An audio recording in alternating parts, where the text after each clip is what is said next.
नमस्कार, मैं हूं सोनिया और आप देख रहे हैं कार्यक्रम आध्यात्मिक ज्ञान चर्चा। तो आइए शुरुआत करते हैं कार्यक्रम की और जानते हैं विचार जगत गुरु तत्वदर्शी संत रामपाल जी महाराज बनाम परम पूज्य संत महामंडलेश्वर स्वामी ज्ञानानंद जी के विचार।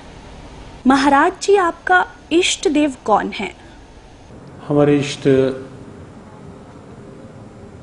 अखिल कोटि ब्रह्मांड नायक जगत गुरु भगवान श्री कृष्ण हैं। श्री कृष्ण भगवान पूर्ण अवतार हैं। कृष्णस्तु भगवान स्वयं परमात्मा श्री कृष्ण हैं। महाराज जी, क्या श्री कृष्ण जी ही विष्णु भगवान का स्वरूप हैं? जहाँ तक बात है भगवान कृष्ण और विष्णु भगवान को जब हम नारायण के रूप में लेते हैं तो वहाँ भगवान कृष्ण नारायण के ही अवतार हैं। तो उस रूप में वहाँ एक रूपता है, वहाँ की भिन्नता कहीं भेद नहीं है। महाराज जी, आपसे जानना चाहते हैं कि क्या ब्रह्मा जी, विष्णु जी, महेश जी की जन्म और मृत्यु होती है? जन्म और मृत्यु शब्द तो नहीं लगा सकते उनके साथ, लेकिन ये निश्चित है कि कहीं न कहीं उनकी आयु सीमा है। जब हम त्रिदेव के रूप में उन्हें लेते हैं तो कहीं न कहीं एक आयु सीमा साथ साथ रहती है। ब्रह्मा जी भी हर सर्ग में, सृष्टि के हर उत्पत्ति में ब्रह्मा जी आते हैं, उत्पत्ति करते हैं, और हर प्रलय में फिर ये देव जो है ये इस विराट परमात्मा में लीन हो जाते हैं। तो इसलिए जन्म और मृत्यु शब्द नहीं, सर्ग और उसके पश्चात उस विराट परमात्मा में एक रूपता, लय होने की स्थिति वो साथ साथ है। महाराज जी, हमने सुना है कि ब्रह्मा, विष्णु और महेश भी किसी और की साधना करते हैं। ब्रह्मा, विष्णु, महेश सृष्टि के उत्पत्ति करता या सीधे शब्द कहें कर्ता, भरता, हरता के रूप में वो हैं, और मूल क्योंकि परमात्मा है तो इसलिए ब्रह्मा, विष्णु और शिव भी उस भगवान की आराधना करते ही हैं। तो ये थे स्वामी ज्ञानानंद जी के विचार। और आइए अब जानते हैं आदरणीय इस्कॉन प्रमुख महमंत दास जी के विचार। आपका इष्ट देव कौन है? हमारे इष्ट देव तो भगवान श्री कृष्ण हैं। हम तो उन्हीं के लिए जन्म जन्मांतर तक उन्हीं की सेवा के लिए आराधना करते हैं कि उनकी कृपा मिले, जिससे कि अंतिम समय जब हम प्रयाण काल होता है, जब हम शरीर छोड़ें तो भगवान का कीर्तन करते, उनका स्मरण करते हुए हम उनके धाम में प्रवेश करें। हरे कृष्ण। मैं यही आपसे जानना चाहूंगी कि श्री कृष्ण जी ही विष्णु का स्वरूप है, क्या ये सच है? ऐसा है कि अगर आप श्रीमद् भागवत पढ़ेंगे तो आपको पता चलेगा कि कृष्णस्तु भगवान स्वयं, जितने अवतार हैं उसके अवतारी श्री कृष्ण हैं।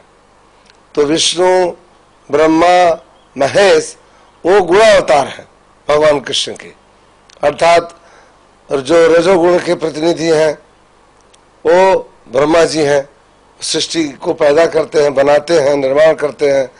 और जो सतोगुण के प्रतिनिधि देवता हैं विष्णु भगवान, जो पालन करते हैं, और तमोगुण के प्रधान देवता हैं वो भगवान शंकर हैं, जो सृष्टि का प्रलय करते हैं। लेकिन ये तीनों के तीनों भगवान श्री कृष्ण के प्रतिनिधि हैं। मैंने जैसे आपको बताया कि ये तीनों गुणावतार हैं। सतोगुण के रूप में भगवान विष्णु पूरे सृष्टि का पालनहार हैं, पालन करते हैं, और रजोगुण के रूप में ब्रह्मा जी उसका निर्माण करते हैं, सृष्टि का निर्माण करते हैं, सृजन करते हैं, और भगवान शंकर तमोगुण के प्रतिनिधि के रूप में उसका संहार करते हैं। कहने का तात्पर्य ये है कि ब्रह्मा जी, विष्णु जी और शिव जी श्री कृष्ण जी के ही अवतार हैं। सही, सत्य बात जी। प्रभु जी, यहाँ मैं जानना चाहूंगी कि ब्रह्मा, विष्णु, महेश की भी मृत्यु होती है? वो एक विशिष्ट मूर्ति है। ब्रह्मा, विष्णु और जो शंकर हैं, ब्रह्मा की तो मृत्यु होती है, उनका भी जीवन काल है। तो कहने का तात्पर्य ये है कि भगवान चाहे ब्रह्मा हो, विष्णु हो, महेश हो, इनकी भी मृत्यु संभव है? नहीं, विष्णु की मृत्यु नहीं होती है, और शंकर भी अमर हैं।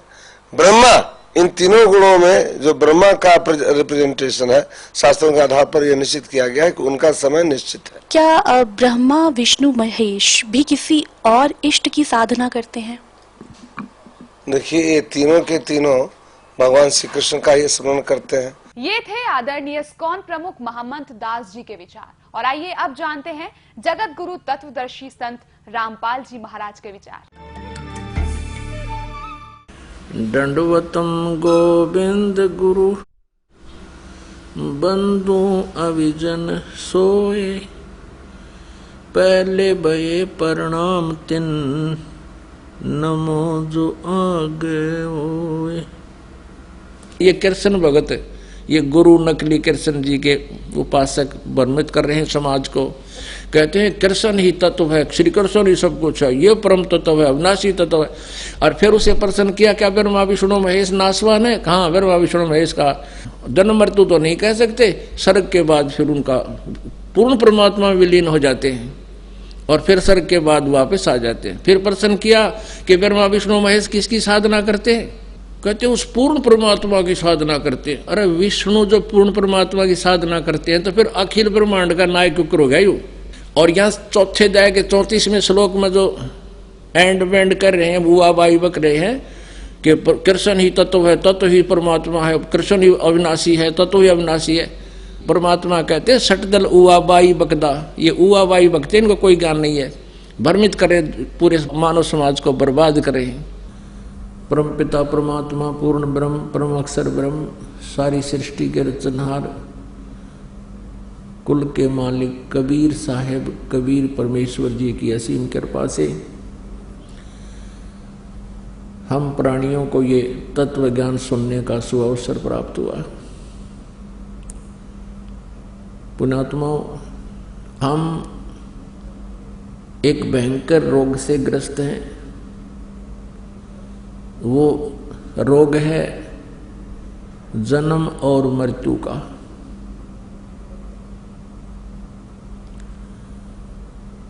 और इस रोग से कोई भी नहीं बचा है, इस 21 ब्रह्मांड में रहने वाला प्राणी। यहां तक कि ब्रह्मा जी, विष्णु जी, शिव जी, जिनको हम सुप्रीम पावर मान्य करते लोक वेद आधार से, ये भी इस जन्म और मृत्यु के रोग से ग्रस्त हैं। इनको भी ये दीर्घ रोग यथावत है। पुण्यात्माओं, विशेषकर पवित्र हिंदू धर्म के जो श्रद्धालु हैं, वो श्री ब्रह्मा जी, श्री विष्णु जी, श्री शिव जी के ऊपर इतने आरूढ़ हो चुके हैं।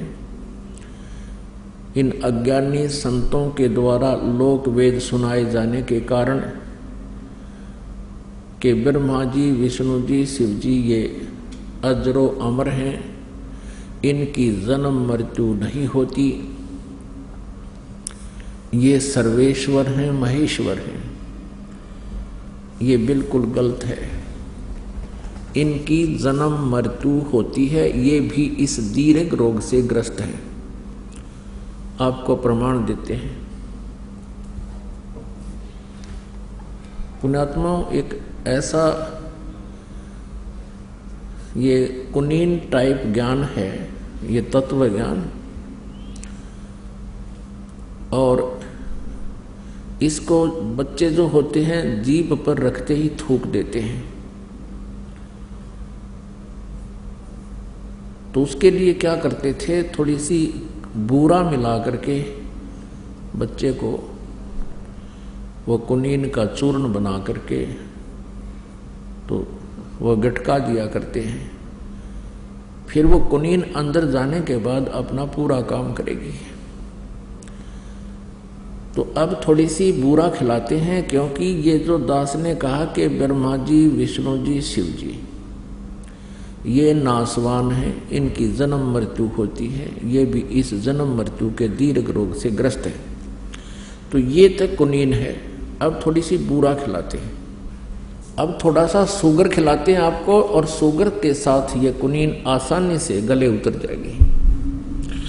जिन सदग्रंथों को पवित्र हिंदू धर्म शिरोधार्य मानता है, उन्हीं सदग्रंथों में यानी इन भगवानों की जीवनी में ये विद्यमान है। अब देखिएगा श्रीमद् देवी भागवत, सचित्र मोटा टाइप, केवल हिंदी, गीता प्रेस गोरखपुर से प्रकाशित है ये। इसके संपादक कौन हैं? हनुमान प्रसाद पोदार, चिमनलाल गोस्वामी। प्रकाशक एवं मुद्रक हैं गीता प्रेस गोरखपुर, गोविंद भवन कार्यालय, कोलकाता का संस्थान। इसके 123 पृष्ठ पर देखिएगा। इस पवित्र सदग्रंथ के इस उल्लेख से कितना स्पष्ट होगा। तीसरा स्कंद श्री देवी भागवत। अब यहां विष्णु जी अपनी माता दुर्गा यानी अष्टंगी की स्तुति करते हुए क्या कह रहे हैं? तुम शुद्ध स्वरूपा हो, ये सारा संसार तुम ही से उद्भासित हो रहा है। मैं ब्रह्मा और शंकर हम सभी तुम्हारी कृपा से विद्यमान हैं। हमारा आविर्भाव और तिरोभाव हुआ करता है। हमारा तो आविर्भाव माने जन्म और तिरोभाव माने मृत्यु हुआ करता है। केवल तुम ही नित्य हो, जगत जननी हो, प्रकृति और सनातनी देवी हो। ये प्रकृति शब्द याद रखना है, दुर्गा को कहते हैं प्रकृति भी। जो श्रीमद् भगवत गीता जी अध्याय नंबर 14 के श्लोक नंबर 3, 4, 5 में ये प्रकृति शब्द वहाँ इस दुर्गा के लिए ही है कि प्रकृति से उत्पन्न तीनों गुण, रजगुण ब्रह्मा, सतगुण विष्णु, तमगुण शिव जी। तो यहाँ स्पष्ट हो गया कि ब्रह्मा, विष्णु और शंकर यानी शिव जी, इनकी जन्म और मृत्यु होती है। भगवान शंकर बोले, देवी यदि महाभाग विष्णु तुम्ही से प्रकट हुए हैं तो उनके बाद उत्पन्न होने वाले ब्रह्मा भी तुम्हारे बालक हुए, यानी से सिद्ध है दुर्गा से इनका जन्म हुआ है। फिर मैं तमोगुणी लीला करने वाला शंकर क्या तुम्हारी संतान नहीं हुआ? अर्थात मुझे भी उत्पन्न करने वाली तुम ही हो। शिवे, संपूर्ण संसार की सृष्टि करने में तुम बड़ी चतुर हो। इस संसार की सृष्टि, स्थिति और संहार में तुम्हारे गुण सदा समर्थ हैं। उन्हीं तीनों गुणों से उत्पन्न हम यानी ब्रह्मा, विष्णु एवं शंकर नियमानुसार कार्य में तत्पर रहते हैं। तीनों गुणों रजगुण, सतगुण, तमगुण। रजगुण ब्रह्मा जी, सतगुण विष्णु जी, तमगुण शंकर जी, ये भी सिद्ध हो गया। हमारे पवित्र सदग्रंथ जो इनकी जीवनी है भगवानों की, उस जीवनी में स्पष्ट है कि ये नाशवान है, ये स्वयं स्वीकार करते हैं हमारा जन्म मृत्यु होता है, हम अविनाशी नहीं हैं। अब इनका पिता कौन है? क्योंकि माता वाला कंसेप्ट तो क्लियर हो गया। अब इनका पिता कौन है? ब्रह्मा, विष्णु और शिव का। ये काल रूपी ब्रह्म है। इसके लिए भी आपको थोड़ा सा कंसेप्ट क्लियर करते हैं। अब देखिएगा श्री शिव पुराण, गीता प्रेस गोरखपुर से प्रकाशित है। श्री संक्षिप्त श्री शिव पुराण, सचित्र मोटा टाइप, केवल हिंदी, संपादक हनुमान प्रसाद पोदार और प्रकाशक में मुद्रक हैं गीता प्रेस गोरखपुर, गोविंद भवन कार्यालय, कोलकाता का संस्थान। इसके 98वें पृष्ठ से हम पढ़ेंगे। ये रुद्र संहिता, संक्षिप्त शिवपुराण 98 पृष्ठ, 98वें पृष्ठ पे यहां देखिएगा नीचे। अपने पुत्र नारद की यह बात सुनकर लोक पितामह ब्रह्मा वहां इस प्रकार बोले। ये अध्याय 5 समाप्त हुआ रुद्र संहिता का। 6ठे अध्याय में ब्रह्मा जी ने कहा, ब्रह्मन देव शिरोमणे, तुम सदा समस्त जगत के उपकार में ही लगे रहते हो। तुमने लोगों के हित की कामना से बहुत उत्तम बात पूछी है। जिस समय समस्त चराचर जगत नष्ट हो गया था, सर्वत्र केवल अंधकार ही अंधकार था। बस उस समय तत्सद ब्रह्म, उस समय तत्सद ब्रह्म, इस श्रुति में जो सत सुना जाता है एकमात्र वही शेष था। ये आपने 99 पृष्ठ पर पढ़ा। अब 100 पृष्ठ पर देखते हैं। ये 100 पृष्ठ पे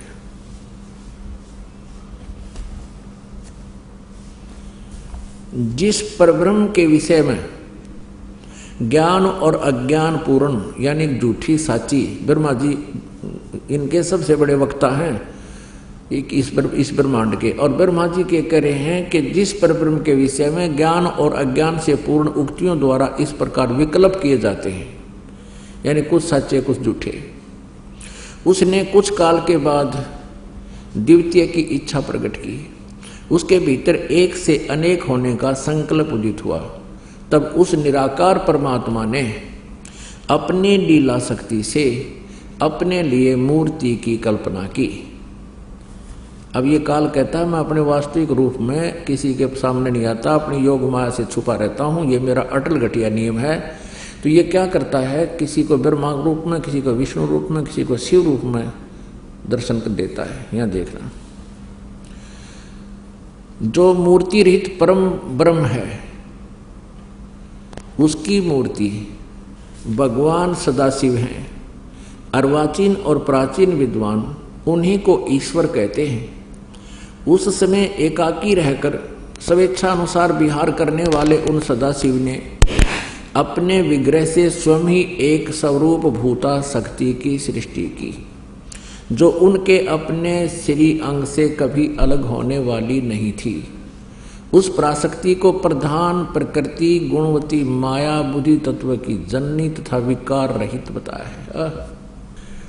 अब ये काल के शरीर से निकली थी दुर्गा, उसकी महिमा ये कबीर परमेश्वर से सुनी हुई ब्रह्मा जी बोल रहे हैं, कुछ सच्ची कुछ झूठी, कुछ आप मिलावट करके। फिर भी यथार्थ ज्ञान से हम इसको शुद्ध कर लेंगे कबीर परमेश्वर की वाणी से। वह शक्ति अंबिका कही गई है, उसी को प्रकृति, दुर्गा को प्रकृति भी कहते हैं, ये याद रखना। सर्वेश्वरी त्रिदेव जननी, तीनों देवता ब्रह्मा जी, विष्णु जी, शिव जी की माता, उत्पन्न करने वाली जननी, नेता और मूल कारण भी कहते हैं। सदाशिव द्वारा प्रकट की गई उस शक्ति के 8 भुजाएं, ये क्लियर हो गया। ये अष्टंगी, ये दुर्गा है, और ब्रह्मा विष्णु महेश तीनों देवताओं की जननी है। आगे देखो, नाना प्रकार के आभूषण उसके श्री अंग की शोभा बढ़ाते हैं। वह देवी नाना प्रकार की गतियों से संपन्न है और अनेक प्रकार के अस्त्र शस्त्र धारण करती है। इति सिद्धम के काल के शरीर से ये दुर्गा निकली। अच्छा, एकाएकनी होकर भी वह माया संयोग वसात अनेक हो जाती है। और वे जो सदाशिव हैं, ये काल रूपी ब्रह्म सदाशिव ब्रह्मा विष्णु महेश से जो अलग है, उन्हें परम पुरुष ईश्वर शिव शंभु और महेश्वर कहते हैं। ये ब्रह्मा जी की सोच है, ब्रह्मा जी का ज्ञान है, ये ध्यान रखना। अब 101 पृष्ठ पे यह देखना। अब ये प्रकरण चल रहा है इस काल रूपी ब्रह्म का। वे जो सदाशिव हैं उन्हें परम पुरुष ईश्वर शिव शंभु और महेश्वर कहते हैं। वे 101 पृष्ठ पर आ गया। वे अपने सारे अंगों में भस्म रमाए रहते हैं। उन काल रूपी ब्रह्म ने काल रूपी ब्रह्म कहो, शरपुरुष कहो, इसको ब्रह्म कहो, ये सदा शिव यानी शिव रूप में प्रकट होकर के ब्रह्मा विष्णु महेश की ये उत्पत्ति की जानकारी यहाँ पर हो रही है। उन काल रूपी ब्रह्म ने, यानी इस जो गीता ज्ञान देता है, ये काल रूपी ब्रह्म ही है। श्री कृष्ण जी में प्रवेश करके बोल रहा है। उन काल रूपी ब्रह्म ने एक ही समय शक्ति के साथ, नाथ नहीं है, शक्ति के साथ शिवलोक नामक अक्षेत्र का निर्माण किया था। उस उत्तम अक्षेत्र को काशी कहते हैं। वे प्रिया प्रियतम रूप शक्ति और शिव, प्रिया प्रियतम पति पत्नी रूप में शिव शक्ति और शिव दुर्गा और ये काल रूपी ब्रह्म जो परमानंद स्वरूप है उस मनोरम क्षेत्र में नित्य निवास करते हैं। आगे देखो, देव से एक समय उस आनंद वन में रमण करते हुए शिवा और शिव के मन में, दुर्गा और काल के मन में, इस काल रूपी ब्रह्म के मन में यह इच्छा प्रगट हुई। यहाँ शिवा इसलिए करेंगे ये पार्वती रूप बनाकर रखता अपनी पत्नी को, जब ये स्वयं शिव रूप में होता है।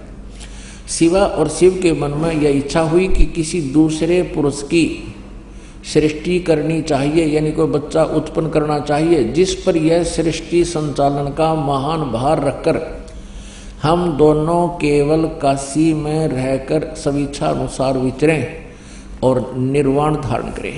ऐसा विचार निश्चय करके शक्ति सहित सर्वव्यापी परमेश्वर शिव ने अपने वाम भाग के 10वें अंग पर अमृत मल दिया। फिर तो वहां से एक पुरुष प्रकट हुआ। पुण्यात्माओं, अब यहाँ ये स्पष्ट कर दिया है कि उन्होंने पति पत्नी व्यवहार किया, वहां से एक पुरुष यानी एक पुत्र उत्पन्न हुआ। यहाँ देखना, ये 102 पृष्ठ पर हम पढ़ेंगे।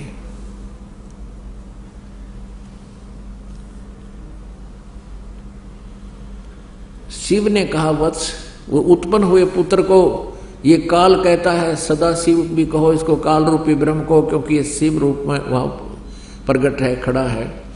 वत्स, व्यापक होने के कारण तुम्हारा विष्णु नाम विख्यात हुआ। ये स्पष्ट हो गया कि विष्णु जी के माता पिता दुर्गा और ये काल रूपी ब्रह्म हैं। और इसी प्रकार यहाँ देखो, ब्रह्मा जी कहते हैं, ये अध्याय नंबर 6 समाप्त हुआ रुद्र संहिता का। 7वें में ब्रह्मा जी अपनी उत्पत्ति बता रहे। ब्रह्मा जी कहते हैं देव से, तत्पश्चात कल्याणकारी परमेश्वर शाम सदाशिव ने पूर्ववत प्रयत्न करके, यानी जैसे विष्णु को उत्पन्न किया, दोनों ने मिलकर अपने दाहिने अंग से उत्पन्न किया। याज्ञ अपने आत्माओं, ये स्पष्ट हो गया कि श्री ब्रह्मा जी श्री विष्णु जी के माता पिता ये सदाशिव रूपी यानी काल रूपी ब्रह्म, इसको सदाशिव कहो, और शिवा कहो चाहे दुर्गा कहो, प्रकृति कहो। ये दुर्गा इनकी माता है और ये काल इनका पिता है।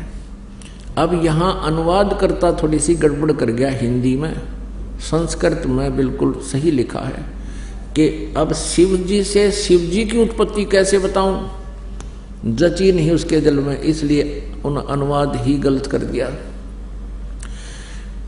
और परमात्मा कहते हैं, चोर चुरावे तूंबड़ी, वो गड्ढे पानी में, वो गड्ढे हुआ ऊपर आवे, न सच्चाई छेड़ी ना। इन्होंने सच्चाई को छुपाने की भरसक कोशिश की, लेकिन फिर भी ये सच्चाई को मिटा नहीं सके। आप जी को ये पढ़ने को मिला कि श्री ब्रह्मा जी श्री विष्णु जी के माता पिता ये प्रकृति यानी दुर्गा माता है और ये काल रूपी ब्रह्म इनका पिता है। अब यहाँ इस अनुवादकर्ता ने विचलित होकर के भगवान शिव जी की उत्पत्ति नहीं वर्णन किया, लेकिन सच्चाई छुप नहीं सकती। अब देखिएगा 9वें अध्याय में 110 पृष्ठ पर इन तीनों से अलग है वो जो इनका पिता है। देखिएगा संक्षिप्त शिव पुराण 110 पृष्ठ पे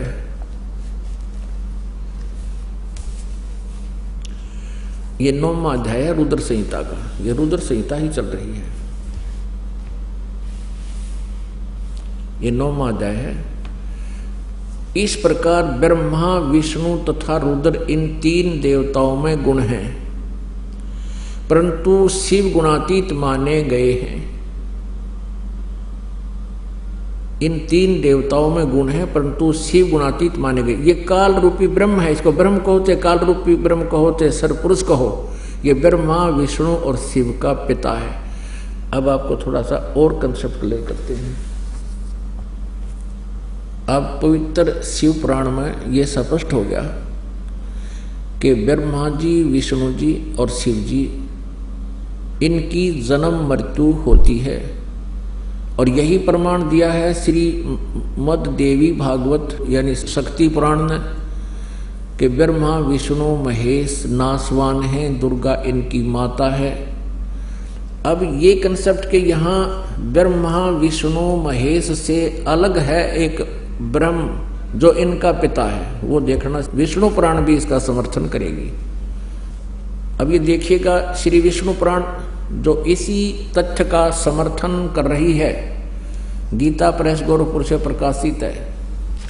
इसके अनुवादक हैं श्री मुनीलाल गुप्त। इसमें एक और विशेषता है, ये प्रकाशित है गीता प्रेस गोरखपुर से। 102 पृष्ठ पर आपको दिखाते हैं। प्रथम अंश अध्याय नंबर 22 और इसके 102 पृष्ठ पे ये देखिएगा। और 58 नंबर श्लोक में ये संस्कृत भी इसमें साथ है। ब्रह्मा विष्णु शिव ब्रह्म प्रधाना ब्रह्म सत्य है। उससे नीचे देवता, उससे नीचे दक्षा। ये यहां देखना, इसकी हिंदी यहां पर है। हे ब्रह्मन, ब्रह्मा विष्णु और शिव ब्रह्म की प्रधान शक्तियां हैं। स्पष्ट हो गया। ये ब्रह्मा विष्णु और शिव से अलग है, ये ब्रह्म काल रूपी ब्रह्म। अब इतना ही कंसेप्ट हमने यहां क्लियर करना था। अपने आत्मा एक शब्द, एक सेंटेंस, एक वाक्य दास ने कहा था कि श्री ब्रह्मा जी, श्री विष्णु जी, श्री शिव जी, इनकी भी जन्म मृत्यु होती है, इनको भी ये दीर्घ रोग लगा हुआ है। तो ये तो थी कुनीन।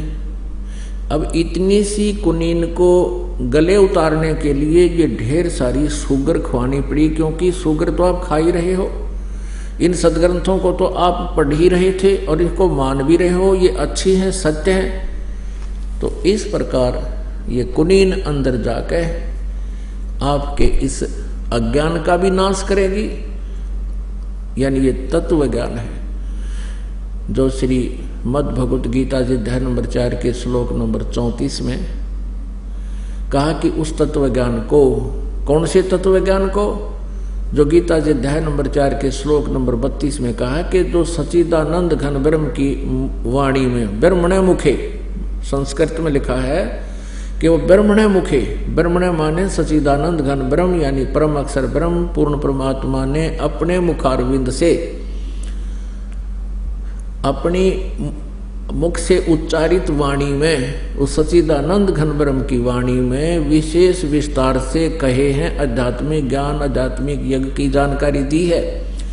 तो चौथे अध्याय के 34वें श्लोक में कहा कि उस तत्व ज्ञान को तू तत्वदर्शी संतों के पास जाकर समझ, उनको दंडवत प्रणाम करने से, विनम्र भाव होकर करके उनसे प्रसन्न करने से वो तत्वदर्शी संत तुझे उस परमात्म तत्व का ज्ञान देंगे जो गीता ज्ञानदाता से अलग कोई परमात्म तत्व है,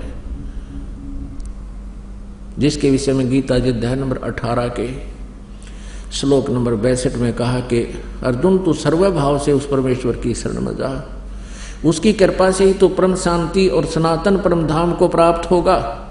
यानी सतलोक चला जाएगा। सतलोक माने सनातन स्थान, सनातन परम धाम जो सदा रहने वाला, कभी नाश में ना आवे, वो सतलोक, हम उसे सतलोक कहते हैं संत लैंग्वेज में। जो अविनाशी स्थान है, सनातन परम धाम कहो, शाश्वतम स्थानम कहो, तो वहां चला जाता है। तो ये वो तत्व ज्ञान है जो हमारे अंदर जाकर के अज्ञान का नाश करेगा। फिर अज्ञान नाश होने से हम तत्व ज्ञान ग्रहण करेंगे और तत्व ज्ञान से फिर हमारा यो जन्म और मृत्यु का दीर्घ रोग समाप्त हो जाएगा। श्रीमद् भगवत गीता जी अध्याय नंबर 15 के श्लोक नंबर 1 से लेकर 4 में स्पष्ट किया है। उस तत्वदर्शी संत की पहचान बताई है कि उल्टे लटके हुए संसार रूपी वृक्ष को, जो ऊपर को जड़ है, ऊपर को जड़ तो मूल परमात्मा है, यानी मूल रूपी परमात्मा तत्व परम अक्षर ब्रह्म है, और नीचे को तीनों गुण रजगुण ब्रह्मा जी, सतगुण विष्णु, तमगुण शिव जी रूपी शाखाएं हैं। और जो संत इस पूरे संसार रूपी वृक्ष की जड़ से लेकर और तना, डार, शाखा और पत्तों की जानकारी देता है, बताता है, सभी विभाग, सभी छंद यानी अलग अलग छंद विभाग बताता है, स वेदवित वो तत्वदर्शी संत है। वो वेद के तात्पर्य से परिचित है, उसके जानने वाला है। फिर बताया है कि जब वो तत्वदर्शी संत मिल जावे, उसको तत्व ज्ञान आपको प्राप्त हो जावे। गीता जी अध्याय नंबर 15 के श्लोक 3-4 में कहा कि उसके पश्चात कहा कि उस असंख्य शस्त्रेन यानी तत्व ज्ञान रूपी शस्त्र के द्वारा छितवा माने काट कर इस अज्ञान रूपी उलझे हुए इस बुद्धि को ऐसे तत्व ज्ञान रूपी शस्त्र से काट कर यानी समझ कर उसको सुलझा कर उसके पश्चात उस परमेश्वर के उस परम पद की खोज करनी चाहिए, जहां जाने के बाद ये प्राणी फिर लौटकर कभी संसार में नहीं आते। यानी जहां जाने के बाद उस पूर्ण परमात्मा की साधना करने से जन्म और मृत्यु का ये दीर्घ रोग सदा के लिए समाप्त हो जाएगा। अब अभी तक तो आप जी ने सुना है कि ब्रह्मा विष्णु महेश ये नासवान है। अब इनके पिता ब्रह्म हैं और ये ब्रह्म गीता जी का ज्ञान श्री कृष्ण जी में प्रवेश करके दे रहा है, जो कह रहा 8वें अध्याय के 13वें श्लोक में कि अर्जुन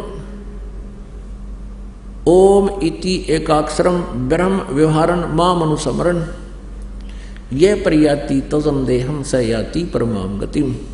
मुझ ब्रह्म का, माम ब्रह्म, मुझ ब्रह्म का एक ओनली वन मंत्र है, केवल एक मंत्र है, एक अक्षर का ये ओम मंत्र है।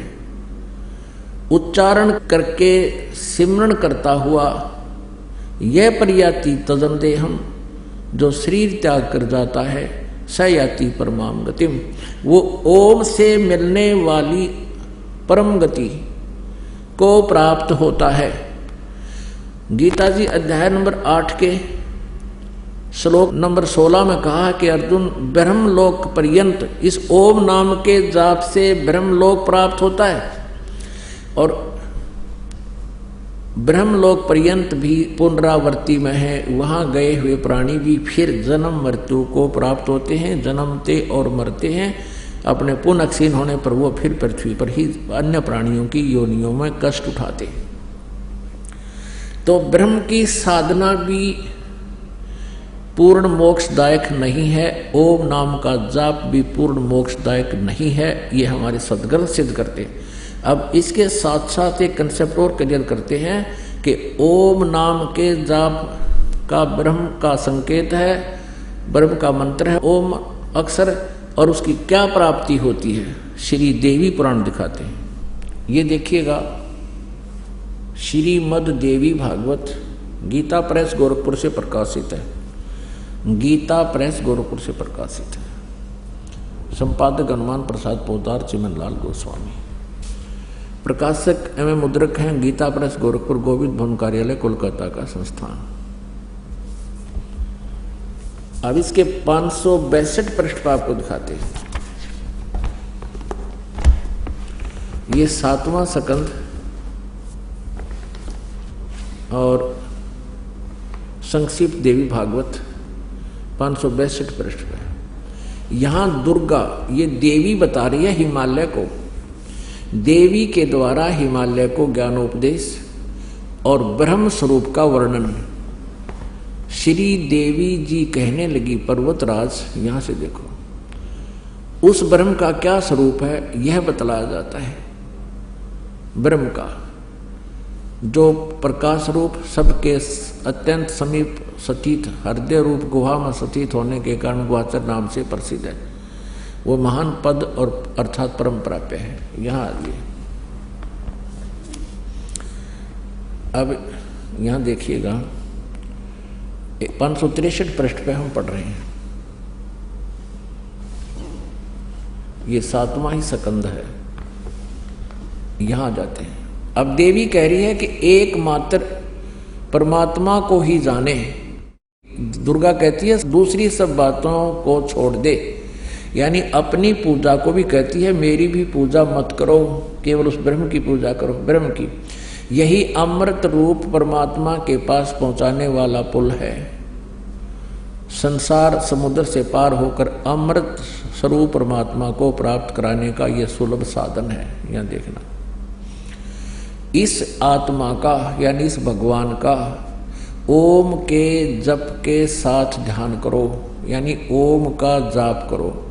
इससे अज्ञान में अंधकार से सर्वथा परे संसार समुद्र से उस पार जो ब्रह्म है उसको पा जाओगे, तुम्हारा कल्याण हो। इसे सिद्ध है ओम नाम जाप है ब्रह्म का, इसकी साधना से कहाँ जाएंगे, इस ब्रह्म को प्राप्त होंगे। और ब्रह्म कहाँ रहता है ये देखना, यह सबका आत्मा ब्रह्म ब्रह्मलोक रूप दिव्य आकाश में रहता है, स्थित है, वो ब्रह्मलोक में है। तो ओम के जाप से ब्रह्मलोक प्राप्ति होगी, ये ब्रह्म का मंत्र है। और यही श्रीमद् भगवत गीता का ज्ञान, यही ब्रह्म श्री कृष्ण जी में प्रवेश करके प्रेतवत बोल रहा है। ये कह रहा है कि मेरा तो 8वें अध्याय के 13वें श्लोक में आपको बता दिया कि ओम इति एकाक्षरम ब्रह्म व्यवहारन माम अनुसमरण ये प्रयाति तजम देहम सयाति परमाम गतिम। माम ब्रह्म मुझ ब्रह्म का ये केवल एक अक्षर ओम है, उच्चारण करके सिमरण करता हुआ यह प्रयाति तजम देहम, जो शरीर छोड़कर जाता है, सयाति परमाम गतिम। इस ओम नाम से जो मिलने वाली राहत है वो अंतिम राहत, वो मैक्सिमम राहत इस ओम से मिलेगी। परम गति इसको कहते हैं ब्रह्म सतर की। और वो कहाँ जाता है, ब्रह्मलोक में पहुंच जाता है जहां ये काल रहता है, ब्रह्म रहता है। और गीता जी अध्याय नंबर 8 के श्लोक नंबर 16 में स्पष्ट किया है कि ब्रह्मलोक पर्यंत भी ये सभी पुनरावृत्ति में है, वहां गए हुए भी वापस जन्म मृत्यु में आते हैं। ये दीर्घ रोग नहीं कटा ब्रह्म और ओम नाम के जाप साधना और ध्यान से। पुण्यात्माओं, ये तत्व ज्ञान है, कबीर परमेश्वर की वो अमृत वाणी है। गीता जी अध्याय नंबर 4 के श्लोक नंबर 32 में जिसके ब्रह्मण मुखे यानी सच्चिदानंद घन ब्रह्म की अमृत वाणी, उनके मुखारविंद से उच्चरित वाणी में जो ज्ञान है उसके विषय में परमेश्वर ने स्वयं कहा है, और ज्ञान सब ज्ञानड़ी कबीर ज्ञान सो ज्ञान, जैसे गोला तोब का अब करता चलो मैदान। अब परमेश्वर कबीर जी की वाणी, ये तत्व ज्ञान एक तोब का गोला है। आप शिक्षित हैं, सदग्रंथ हमारे पास है, आसानी से यह ज्ञान रूप अंधकार इस तोब के गोले से कति नाश हो जाएगा। तोब का गोला मैदान बना देता है, चाहे किले क्यों ना हो। ऐसे ही ये अज्ञान रूपी किले नकली संतों ऋषियों ने हमारे चारों तरफ बना रखे हैं, मन गढ़ंत लोक कथाएं सुना रखी हैं। अब इस तत्व ज्ञान से ये सारी ढह जाएंगी, खत्म हो जाएंगी और हम स्वतंत्र होंगे, जन्म मृत्यु का रोग हमारा कटेगा। अब यहाँ ब्रह्म भी नाशवान है। गीता ज्ञान दाता ये ब्रह्म श्री कृष्ण में प्रवेश करके बोल रहा है, ये भी काल है, ये भी नाशवान है। अब यहाँ थोड़ा सा कंसेप्ट और क्लियर करते हैं। जैसे गीता जी अध्याय नंबर 4 के श्लोक नंबर 5 और 9 में, गीता जी अध्याय नंबर 2 श्लोक 12 में, गीता जी अध्याय नंबर 10 श्लोक नंबर 2 में, ये गीता ज्ञानदाता ब्रह्म कहता है कि अर्जुन तेरे और मेरे बहुत जन्म हो चुके हैं, तू नहीं जानता मैं जानता हूँ। और ये ना सोच, ये सभी सैनिक, सभी राजा लोग पहले भी थे, तू भी था, मैं भी था, और आगे भी अपना जन्म मृत्यु होता रहेगा। गीता जी अध्याय नंबर 2 के श्लोक नंबर 17 में कहा कि अविनाशी तो उसको जान जिसको मारने में कोई भी सक्षम नहीं है, और जिसने सारे ब्रह्मांडों की रचना की है, जो सबका सृजनहार है। अब गीता जी अध्याय नंबर 10 के श्लोक नंबर 2 में कहा कि मेरी उत्पत्ति को ये गीता ज्ञानदाता अपना वास्तविक रूप, ये काल, इसको ब्रह्म कहो, सरपुरुष कहो, ज्योत स्वरूपी निरंजन कहो, इसको काल कहो। 11वें अध्याय के 32वें श्लोक में कहता मैं काल हूं और ये मेरा रूप है। तो गीता ज्ञानदाता 10वें अध्याय के दूसरे श्लोक में कह रहा है कि मेरी उत्पत्ति को ना ये देवता जानते और न ये ऋषिजन परिचित, ना ये सिद्ध, क्योंकि ये सभी ब्रह्मा विष्णु महेश देवताओं में आते हैं, ये सभी मुझ से ही उत्पन्न हैं। इसलिए ये मेरी उत्पत्ति को, मेरे जन्म को नहीं जानते। इसे सिद्ध है कि गीता ज्ञानदाता अर्थात ब्रह्म सरपुरुष का जन्म तो है, उत्पत्ति तो है, लेकिन जैसे पिता की जन्म को पुत्र संतान नहीं जान सकते, पुत्री नहीं जान सकती, यानी संतान नहीं जान सकते, दादाजी बता सकता है, उसका पिताजी बता सकता है, उसकी डेट ऑफ बर्थ भी बता देगा। तो उस हमारे सब के दादाजी यानी परम, हम सब के उत्पन्न करता परम अक्षर ब्रह्म कबीर देव जी ने इन सब की उत्पत्ति बताई है, इस काल की भी उत्पत्ति बताई है। अब गीता जी अध्याय नंबर 5 के श्लोक नंबर 9 में ये काल कहता है कि मेरे जन्म और कर्म अलौकिक हैं। अब कैसे तो इसके कर्म अलौकिक हैं और कैसे इसके जन्म अलौकिक हैं, ये बताते हैं। अब आपको दिखाते हैं इसके कर्म अलौकिक कैसे हैं। जैसे श्री कृष्ण जी नहीं चाहते थे महाभारत का युद्ध हो, और 3 बार शांति दूत बनकर गए थे, कौरव और पांडवों को समझाया था कि युद्ध मत करो, तुम अपना घाटा बाधा करके प्लस माइनस करके थोड़ा गढ़ा करके अपना बंटवारा कर लो, ये राजपाट यहीं रह जाएगा, युद्ध हो गया तुम सब मारे जाओगे, फिर राज्य कौन करेगा। तो पुण्यात्माओं जैसे तैसे वो फिर भी नहीं माने थे, तो युद्ध का बिगुल बज गया, आमने सामने सेना खड़ी। अब अर्जुन ने सामने देखा कि अपने भाइयों के, जैसे चाचा ताऊ के भाई, चाचा ताऊ के भाई और उनके बच्चे दूर नहीं होते, उनको सीने से लगाए फिरते हैं, एक दूसरे से प्यार करते हैं अपने कुल की संतान से।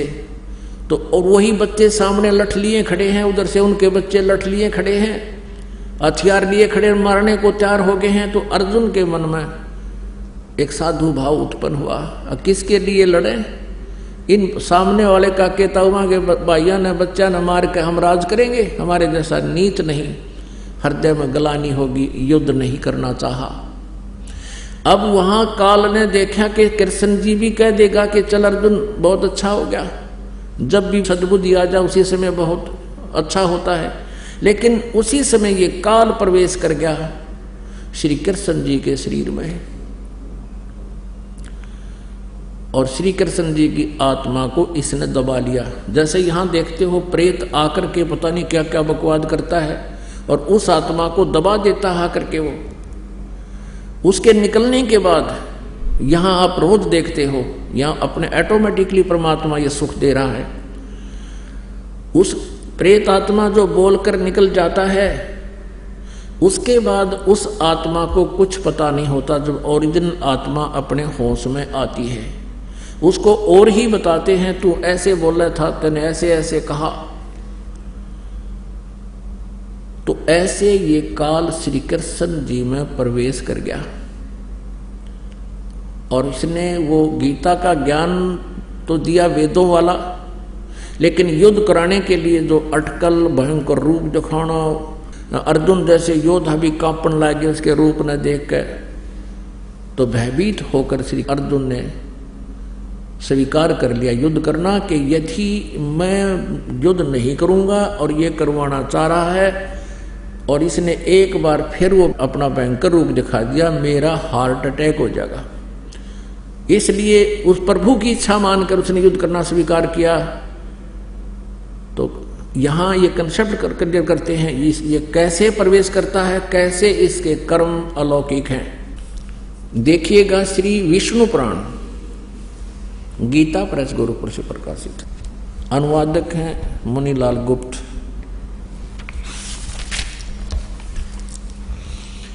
प्रकाशक व मुद्रक हैं गीता प्रेस गोरखपुर, गोविंद भवन कार्यालय कोलकाता का संस्थान। ये देखिएगा चतुर्थ अंश और अध्याय नंबर 2 का 233 पृष्ठ पर ये मंत्र नंबर, यहां से देखना श्लोक नंबर या 22 से लेकर हम यहां तक पढ़ेंगे। पूर्व काल में त्रेता युग में एक बार अति भीषण देव असुर संग्राम हुआ।